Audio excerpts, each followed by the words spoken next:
ভাই থামো। নেইমারের বিশ্বকাপ স্বপ্নের সবচেয়ে বড় সুখবর এসেছে। সুখবর 1, কোচ আনচেলোত্তি নেইমারকে ব্রাজিলের প্রিলিমিনারি 55 জনের ওয়ার্ল্ড কাপ স্কোয়াডে রেখেছেন। গ্লোবো স্পোর্তে নিজে এটা কনফার্ম করেছে। এটাই প্রমাণ করে নেইমার আনচেলোত্তির পরিকল্পনায় আছেন।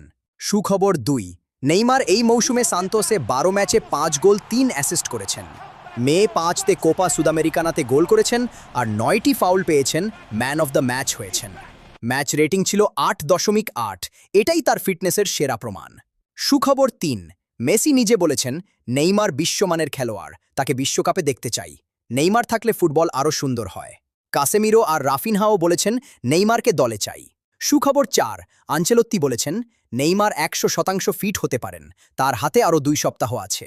তবে সতর্কতাও আছে, সান্তোসের বিপক্ষে পালমেরাস ম্যাচে বিশ্রামে রাখা হয়েছে, কারণ বিশ্বকাপের কথা মাথায় রেখে।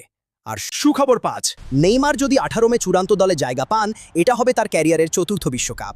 2010, 2014, 2022-এর পর 2026 ব্রাজিলের সর্বকালের সর্বোচ্চ 79 গোলের রেকর্ডধারী শেষবারের মতো হলুদ জার্সিতে মাঠে নামবেন।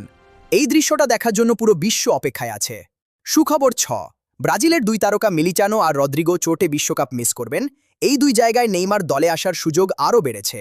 এস্তেভাও ও চোটে আছেন, মানে ব্রাজিলের আক্রমণে নেইমারের অভিজ্ঞতা এখন আগের চেয়ে অনেক বেশি দরকার।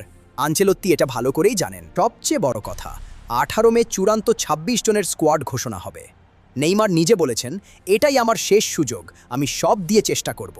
ব্রাজিলের কোটি ফ্যান শুধু একটাই চায়, 18 মে নেইমারের নাম ঘোষণা হোক। এরকম আরও নেইমারের আপডেট পেতে এখনই সাবস্ক্রাইব করো আর বেল চাপো। স্পোর্টস দুনিয়া, খেলার দুনিয়া তোমার হাতে।